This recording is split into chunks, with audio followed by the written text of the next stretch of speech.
Srila, ADM ആയിരുന്ന നവീൻ ബാബുവിന്റെ മരണം അതിനുശേഷം ഇപ്പോൾ 1.5 മാസത്തോളം ആയി കഴിഞ്ഞു. എന്നിട്ടും അന്വേഷണം ഏതുവരെ എത്തി എന്ന് പറയാൻ അന്വേഷണ സംഘത്തിന് ഒരു അപ്ഡേറ്റ് കൊടുക്കാൻ പോലും അന്വേഷണ സംഘത്തിന് ഇതുവരെ ആയിട്ടില്ല. ആ ഒരു അന്വേഷണത്തിൽ നവീൻ ബാബുവിന്റെ കുടുംബമോ ഈ മലയാളികൾ ആരുമോ, മാധ്യമങ്ങളുടെ റിപ്പോർട്ട് അനുസരിച്ച് നമ്മുടെ നാട്ടുകാർ ആരും അതിൽ തൃപ്തരല്ല. ആർക്കും അതിലൊരു സംതൃപ്തിയില്ല. പക്ഷേ സർക്കാർ എന്ന് പറഞ്ഞിരിക്കുന്നത് കൃത്യമായ ദിശയിലാണ് അന്വേഷണം നടക്കുന്നത്, അന്വേഷണത്തിൽ പൂർണ്ണ തൃപ്തിയെന്ന്.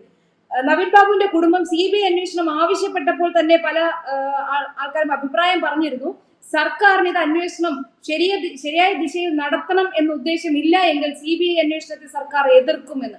അതുപോലെ തന്നെ സർക്കാർ ഇപ്പോൾ CBI അന്വേഷണത്തെ എതിർത്തിരിക്കുകയാണ്.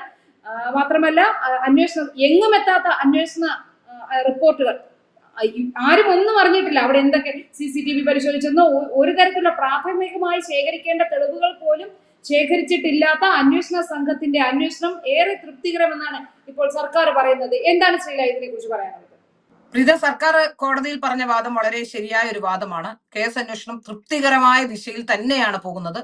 അത് സർക്കാരിനും CPM-നും തൃപ്തികരമാണ് എന്നുള്ളതാണ് ഏറ്റവും പ്രധാനപ്പെട്ട കാര്യം. ആർക്കാണെന്ന് മാത്രമേ ഉള്ളൂ പോലീസ് കോടതിയിൽ പറയാതിരുന്നത് എന്നാണ് മനസ്സിലാക്കാൻ സാധിക്കുന്നത്. സർക്കാരിന്റെ വാദം ശരിയാണ്. കാരണം CPM-ന് ഏറ്റവും തൃപ്തികരമായ രീതിയിൽ CPM ഇതുമായി ബന്ധപ്പെട്ട് CPM-നെ സംരക്ഷിക്കേണ്ടവരുടെ ലിസ്റ്റ്, അല്ലെങ്കിൽ CPM-നെ സംരക്ഷിക്കേണ്ട ആരൊക്കെയുണ്ട് അവരെയൊക്കെ സംരക്ഷിച്ചുകൊണ്ട് അന്വേഷണം CPM-ന് എതിരാകാത്ത ഘടകങ്ങളിലേക്കൊന്നും അന്വേഷണം ചെല്ലാതെ വളരെ കൃത്യമായ തരത്തിൽ CPM-ന് ഏറ്റവും തൃപ്തമായ അന്വേഷണം നടക്കുന്നു എന്നുള്ളതാണ് കാര്യം. ഇവിടെ കോടതി ചോദിച്ചിട്ടുള്ള ഏറ്റവും പ്രധാനപ്പെട്ട കാര്യം എന്താണ്? ഈ അന്വേഷണം എന്താണെന്ന് അറിയിക്കാനാണ്. അവിടെ ഈ അന്വേഷണം തൃപ്തികരമല്ല എന്ന് പറയുന്നത് മഞ്ജുഷയാണ്. ADM നവീൻ ബാബുവിന്റെ ഭാര്യയാണ്. ADM നവീൻ ബാബുവിന്റെ ഭാര്യ വളരെ കൃത്യമായി അന്വേഷണത്തെ കുറിച്ച് തനിക്കിതിൽ തൃപ്തിയില്ല എന്ന് പറയുമ്പോൾ സർക്കാർ അവർക്കൊപ്പമാണെങ്കിൽ തീർച്ചയായും ആ അന്വേഷണത്തിൽ അവർക്ക് തൃപ്തി ഉണ്ടാക്കാൻ ആവശ്യമായ കാര്യം, അത് CBI അന്വേഷണമാണെങ്കിൽ CBI അന്വേഷണം, അല്ലെങ്കിൽ അത് ക്രൈംബ്രാഞ്ച് അന്വേഷണമാണെങ്കിൽ ക്രൈംബ്രാഞ്ച് അന്വേഷണം എന്താണോ എന്ന് ചോദിച്ചാൽ അതിനെ എതിർക്കേണ്ട കാര്യമില്ല. നോക്കൂ, ഇവിടെ CBI അന്വേഷണം വരുന്നതിനെ CPM എന്തിനാണ് ഭയക്കുന്നത്? ഇപ്പോ മഞ്ജുഷയുടെ കൂടെ നിന്ന് പത്തനംതിട്ടയിലെ CPM-ന്റെ അഭിപ്രായം കൂടി എനിക്ക് അറിയാൻ താല്പര്യമുണ്ട്. പത്തനംതിട്ടയിലെ CPM മഞ്ജുഷയുടെ കൂടെയാണ് എന്ന വാദമായിരുന്നല്ലോ ആദ്യം ഉയർത്തിയിരുന്നത്. കണ്ണൂരിലെ CPM ദിവ്യയുടെ കൂടെയും എന്ന വാദം. എന്നാൽ പിന്നീട് പത്തനംതിട്ടയിലെ CPM മഞ്ജുഷയുടെ കൂടെയാണ് എന്ന് പറയുമ്പോൾ പിന്നീട് വന്ന സംസ്ഥാന സെക്രട്ടറി പുറത്തു വന്ന് പറയുന്നു CPM-ന് ഒറ്റ തീരുമാനമേ ഉള്ളൂ എന്ന് പറഞ്ഞതിന് ശേഷം പത്തനംതിട്ടയിലെ CPM-കാരെ ആരും കണ്ടിട്ടില്ല. ആ പത്തനംതിട്ടയിലെ CPM-കാർ ഈ വിഷയത്തിലുള്ള ഒരു അഭിപ്രായം പറയുന്നുമില്ല. നമുക്കിതിൽ നിന്ന് എന്താണ് മനസ്സിലാക്കാൻ സാധിക്കുന്നത്? വളരെ കൃത്യമായി ഇതിന്റെ തുടക്കം മുതൽ തന്നെ ഇതൊരു കൊലപാതകമാണോ എന്ന് സംശയമുള്ള ഒരു കേസ് തന്നെയാണ്. വളരെ ക്ലിയർ കട്ടായി ഒരു കൊലപാതകത്തിന്റെ എല്ലാ കാര്യങ്ങളും സംശയിക്കാവുന്ന കാര്യം തന്നെയാണ്. അവിടെ ഏറ്റവും പ്രധാനപ്പെട്ട കാര്യം, മൃതദേഹം അടക്കമുള്ളവ, അതിന്റെ പോസ്റ്റ്മോർട്ടം ഇൻക്വസ്റ്റ് അടക്കമുള്ളവ എന്തിനാണ് ധൃതി പിടിച്ച് നടത്തിയത്? ഈ അന്വേഷണം നടത്തുമ്പോഴും അല്ലെങ്കിൽ അന്വേഷണം നടത്തുന്ന കാര്യങ്ങളൊക്കെ ഉള്ളപ്പോഴും ഒരു അന്വേഷണ സംഘത്തെ കോൺസ്റ്റിറ്റ്യൂട്ട് ചെയ്യാൻ പോലും വന്ന കാലതാമസം നമ്മളിവിടെ ഒരു സ്പെഷ്യൽ ഇൻവെസ്റ്റിഗേഷൻ ടീമിനെ കോൺസ്റ്റിറ്റ്യൂട്ട് ചെയ്യാനെടുത്ത കാലതാമസം കൂടി നമ്മളിവിടെ ചിന്തിക്കേണ്ടതുണ്ട്. വളരെ പെട്ടെന്ന് പെട്ടെന്നാണ് ഇൻക്വസ്റ്റും പോസ്റ്റ്മോർട്ടം നടപടിയൊക്കെ പൂർത്തിയാക്കി മതാചാരപ്രകാരം മൃതദേഹം സംസ്കരിച്ച് കളഞ്ഞത്.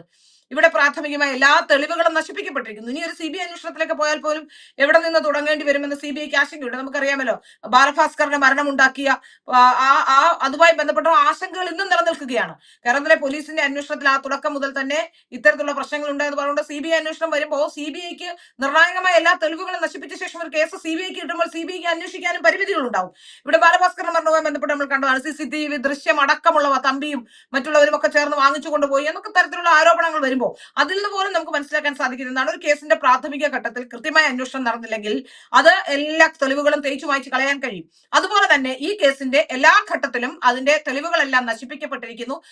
CPM ഇതുമായി ബന്ധപ്പെട്ട് ചെയ്യാവുന്നതെല്ലാം ചെയ്തിരിക്കുന്നു. സർക്കാർ ഇതുമായി ബന്ധപ്പെട്ട് ചെയ്യാവുന്നതെല്ലാം ചെയ്തിരിക്കുന്നു. ആ കൺകെട്ട് വിദ്യക്കുള്ള സമയമാണ് പത്തനംതിട്ടയിലെ CPM മഞ്ജുഷയോടൊപ്പം നിന്നത്. അതായത് മഞ്ജുഷയുടെയും കുടുംബത്തിന്റെയും കണ്ണുകെട്ടാനുള്ള വിദ്യ CPM അതിസമർത്ഥമായി നടപ്പിലാക്കി എന്നുള്ളതാണ് എനിക്ക് മനസ്സിലാക്കാൻ സാധിക്കുന്നത്. ആ സമയമാണ് CPM അവരോടൊപ്പം പത്തനംതിട്ടയിലെ CPM-നെ അന്നൊന്നും ഒരു തരത്തിലും പത്തനംതിട്ടയിലുള്ള CPM-കാരെ നിയന്ത്രിച്ചു കണ്ടില്ലല്ലോ മറ്റു CPM-കാർ.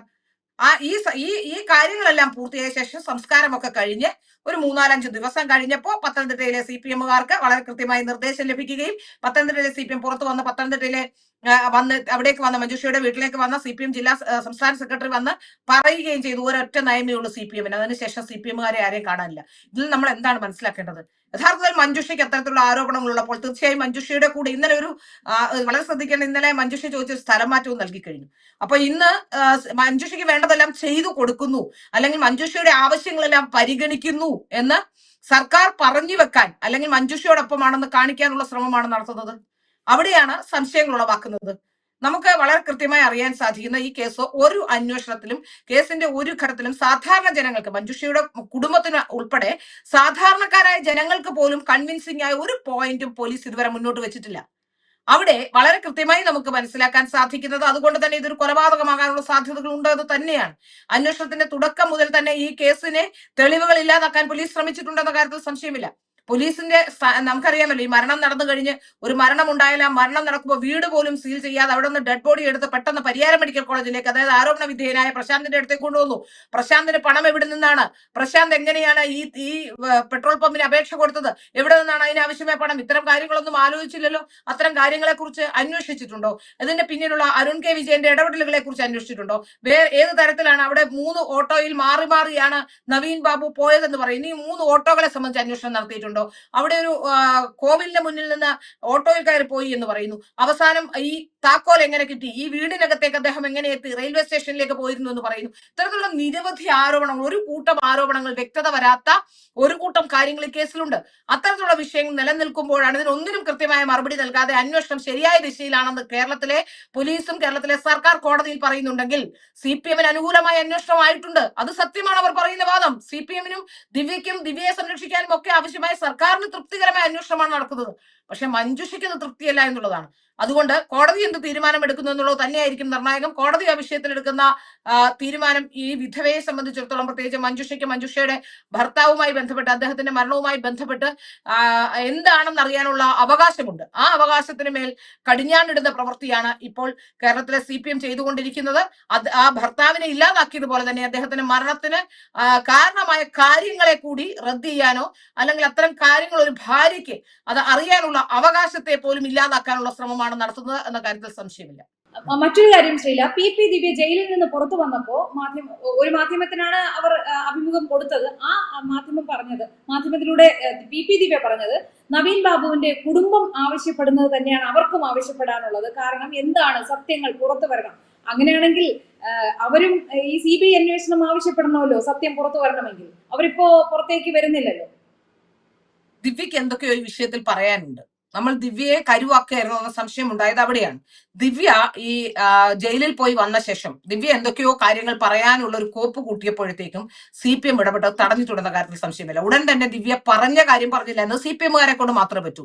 ഇപ്പോ ഒരു മൈക്കിന് മുന്നിൽ പറഞ്ഞൊരു കാര്യം, ഒരു മാധ്യമത്തിന് കൊടുത്ത ഇന്റർവ്യൂ, അത് ഞാൻ പറഞ്ഞതല്ല, അതൊക്കെ വളച്ചൊടിക്കുകയായിരുന്നു എന്ന് പറയാൻ അവർ പറഞ്ഞ വാചകത്തെ മാറ്റി പറയുന്നത് CPM-കാർക്ക് മാത്രമേ കഴിയുള്ളൂ കേട്ടോ. വേറെ ഒരു രാഷ്ട്രീയക്കാർക്കും ഇങ്ങനെ നിന്ന നിപ്പിൽ കടകം മറിഞ്ഞുകൊണ്ട് പറയാൻ കഴിയില്ല. ഇപ്പൊ തന്നെ നമുക്കറിയാമല്ലോ DC ബുക്കുമായി ബന്ധപ്പെട്ട വിവാദം. ആ വിവാദത്തിൽ പോലും താൻ അങ്ങനെ ചെയ്തിട്ടില്ല, താൻ പുസ്തകം കൊടുത്തിട്ടില്ല എന്നൊക്കെ പറയുന്നുണ്ടെങ്കിലും ഇപ്പോ DGP റിപ്പോർട്ട് തിരിച്ചയച്ചു. രണ്ടുപേരുടെയും മൊഴിയിൽ വ്യക്തതയില്ല എന്നുള്ളതാണ്. അതിൽ നമുക്ക് മനസ്സിലാക്കാൻ സാധിക്കുന്ന അങ്ങനെ ഒരു കരാർ ഉണ്ടായിരുന്നു എന്നും ഇത് പുറത്തു വന്നതാണെന്നും, എന്നാൽ പിന്നീട് പാർട്ടിക്ക് വിധേയനാവുകയായിരുന്നു ജയരാജൻ. ഇപ്പൊ പറയുന്നു ആത്മകഥ പാർട്ടിക്ക് കൊടുത്ത്, ആദ്യത്തെ ഭാഗം പാർട്ടിക്ക് കൊടുത്ത് പാർട്ടി നോക്കിയ ശേഷമേ പാർട്ടിയുടെ അനുവാദത്തിന് കൊടുത്തു എന്നാണ്. ഇതിൽ നമുക്ക് മനസ്സിലാക്കാൻ സാധിക്കുന്ന CPM-നെതിരായി CPM-ൽ നിൽക്കുന്ന ആരെങ്കിലും എന്തെങ്കിലും പറഞ്ഞ അപ്പൊ തന്നെ അതിനുള്ള ശ്രമം നടത്തും. ഇവിടെ ദിവ്യ ജയിലിൽ പോകേണ്ടി വരുന്ന ഒരു സാഹചര്യമുണ്ട്. ഇതിന് സമാനമായ പല കേസുകളും, ആന്തൂറിലെ സാജന്റെ അടക്കമുള്ള കേസുകളിൽ ആരോപണ വിധേയരായവർ ജയിലിൽ പോയിട്ടില്ല. അവർക്കൊക്കെ സംരക്ഷണ കവചം ഒരുക്കുകയായിരുന്നു CPM എന്ന ആരോപണം ഉണ്ടായിരുന്നു. ആ ആരോപണങ്ങളുള്ളപ്പോഴും തനിക്ക് മാത്രം ജയിലിൽ പോകേണ്ടി വന്ന സാഹചര്യം ചൂണ്ടിക്കാട്ടിക്കൊണ്ട് ഇത്തരത്തിലുള്ള നിരവധി ആരോപണങ്ങൾ വിധേയരായവരൊന്നും പോയിട്ടില്ല എന്നുള്ളത് ചൂണ്ടിക്കാട്ടിക്കൊണ്ടായിരിക്കാം ഒരു പക്ഷേ ആ സമയത്ത് ദിവ്യ അത്തരത്തിലുള്ള പ്രതികരണം നടത്തിയത്. ദിവ്യ പുറത്തു വരുമെന്ന് പേടിച്ചപ്പോൾ തന്നെ ദിവ്യ ഒതുക്കാനുള്ള നടപടിക്രമങ്ങൾ അവർ ആരംഭിച്ചിരുന്നു എന്നുള്ളത് സത്യമാണ്. അതുകൊണ്ട് തന്നെ ദിവ്യ മാത്രമല്ല ഈ കേസിൽ വലിയ വലിയ വമ്പൻ സ്രാവുകൾ പുറത്തുണ്ട്. ദിവ്യയെ ഒരു ആത്മഹത്യാ പ്രേരണ കുറ്റം ചുമത്തി അല്ലെങ്കിൽ അത്തരത്തിലൊരു കുറ്റം ചുമത്തിയാൽ അത് എസ്റ്റാബ്ലിഷ് ചെയ്യാനും ആ പ്രേരണ കുറ്റം എസ്റ്റാബ്ലിഷ് ചെയ്തുകൊണ്ട് തെളിയിക്കാൻ ബുദ്ധിമുട്ടായതുകൊണ്ട് ദിവ്യക്ക് നിയമത്തിൽ, അതായത് ശിക്ഷയിൽ നിന്നൊക്കെ രക്ഷപ്പെടാൻ കഴിയും, കോടതിയിൽ എത്തുമ്പോൾ ശിക്ഷയിൽ നിന്നൊക്കെ രക്ഷപ്പെടാൻ കഴിയും. ആകെ കിട്ടിയ ജയിൽവാസം മാത്രമാണ് ദിവ്യക്ക് അതുപോലെ പോയ അവസരങ്ങൾ. പക്ഷെ അത് CPM അങ്ങനെ പെണ്ണു പിടിച്ച് പുറത്തു പോയാലും കേസിൽ പെട്ടാലും ഒക്കെ പിന്നീട് തീവ്രത കുറഞ്ഞ പീഡനമാണെന്നൊക്കെ കണ്ടെത്തി. ഇനിയിപ്പോ നവീൻ ബാബുവിന്റെ മരണവും തീവ്രത കുറഞ്ഞ ആത്മഹത്യാ പ്രേരണ മാത്രമാക്കിക്കൊണ്ട് അടുത്ത തെരഞ്ഞെടുപ്പ് എടുക്കുമ്പോഴത്തേക്കും ദിവ്യ തിരിച്ചു വരും. ദിവ്യ നേതാവായി തന്നെ നമ്മൾ തന്നെ ദിവ്യയുടെ ബൈറ്റ് എടുക്കാൻ പോകേണ്ട സാഹചര്യം ഉണ്ടാകും. ഒരു സംശയം വേണ്ട കാര്യത്തിൽ ദിവ്യ മന്ത്രിയുമാകും. അത് നമുക്ക് എവർക്കും അറിയുന്ന കാര്യമാണ്. ആരെ കൊന്നാലും അത് പ്രശ്നമല്ല. ഇവരെ സംബന്ധിച്ചിടത്തോളം, CPM-നെ സംബന്ധിച്ചിടത്തോളം എല്ലാ തരത്തിലുള്ള മാലിന്യമാരും പിന്നെ കഞ്ചാവടിക്കുന്നവരും സ്ത്രീ പീഡകരും എല്ലാം ചേർന്ന് അത്തരത്തിലുള്ള ഏത് തരത്തിലുള്ള വൃത്തികേട് കാണിച്ചാലും അതിനെയൊക്കെ പ്രോത്സാഹിപ്പിക്കുന്ന ഒരു പാർട്ടിയാണ്. അതുകൊണ്ട് തന്നെ അവരെ സംബന്ധിച്ചിടത്തോളം ഇതൊന്നും അവർക്കൊരു വിഷയമല്ല. അവർ തിരിച്ചു വരികയും ചെയ്യും. ദിവ്യയെ സംബന്ധിച്ചിടത്തോളം ദിവ്യ തിരിച്ചു വരികയും ചെയ്യും. ദിവ്യക്ക് തൽക്കാലം ഉണ്ടായ ഒരു തിരിച്ചടിയും കുറെ ജയിൽവാസം അനുഭവിച്ചതിന്റെ ഒരു വിഷമം കൊണ്ടായിരിക്കും. പക്ഷെ അന്ന് പ്രത്യേകിച്ച് ദിവ്യ വിഷമിക്കേണ്ട കാര്യമില്ല. ദിവ്യക്ക് തിരിച്ചു വരാനുള്ള അവസരം CPM തന്നെ ഒരുക്കും. അത് അങ്ങനെ ഒരു എന്തെങ്കിലും കോൺട്രാക്ട് വെച്ചിട്ടായിരിക്കും ദിവ്യ ഇപ്പൊ മിണ്ടാതിരിക്കുന്നത്. അതുകൊണ്ടായിരിക്കും ദിവ്യ ഇപ്പൊ അനങ്ങാതിരിക്കുന്നതെന്നാണ് മനസ്സിലാക്കാൻ സാധിക്കുന്നത്. ഏതായാലും CPM മഞ്ജുഷയോടൊപ്പമല്ല എന്ന് സാധാരണ ജനങ്ങൾക്കടക്കം മഞ്ജുഷയ്ക്കടക്കം മനസ്സിലാകുന്ന ഒരു കാര്യമാണ് ഇന്ന് നമ്മൾ കോടതിയിൽ കണ്ടു. അതാണ് അതിൽ പ്രധാനപ്പെട്ട കാര്യം. CBI അന്വേഷണത്തെ സർക്കാർ എതിർക്കുന്നത് തന്നെ എല്ലാരും കരുതുന്നത് പോലെ ദിവ്യയെ രക്ഷിക്കാൻ മാത്രമല്ല, ദിവ്യ വെറും ഒരു ദിവ്യയും ശരിക്കും പറഞ്ഞാൽ ഒരു ഇര മാത്രമായിരിക്കും. ഇതിനേക്കാൾ വലിയ വലിയ വലിയ വമ്പൻ സ്രവങ്ങൾ. കാരണം തീർച്ചയായും ഗീത IAS തയ്യാറാക്കിയ ഒരു റിപ്പോർട്ടുണ്ട്, അന്വേഷണ റിപ്പോർട്ട്. ആ റിപ്പോർട്ടിന്റെ കൂടുതൽ വിവരങ്ങളൊന്നും തന്നെ പുറത്തേക്ക് വന്നിട്ടില്ല. അപ്പൊ ആ റിപ്പോർട്ടിന്റെ വിവരങ്ങൾ പുറത്ത് വന്നാൽ മാത്രമേ അതിൽ മറ്റാരെല്ലാം ഇൻവോൾവ് ചെയ്തിട്ടുണ്ട് എന്നുള്ള കാര്യവും ജനങ്ങൾക്ക് മനസ്സിലാക്കാൻ സാധിക്കും.